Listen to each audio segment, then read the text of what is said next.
यांनी म्हटलेले आहे, लग्न झालेल्या प्रत्येक स्त्रीला माहेरची ओढ कायम असते.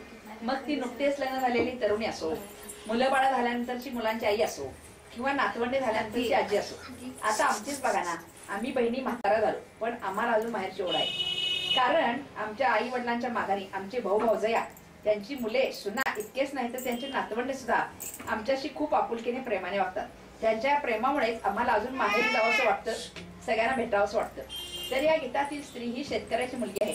लग्न होऊन सासरी गेली तरी तिला माहेरची खूप आठवण येते, आई भावाची आठवण येते, भावाची शेती, त्याने पाळलेली जनावरे याबद्दल तिच्या मनात प्रेमाची भावना आहे, माहेरचा अभिमान आहे.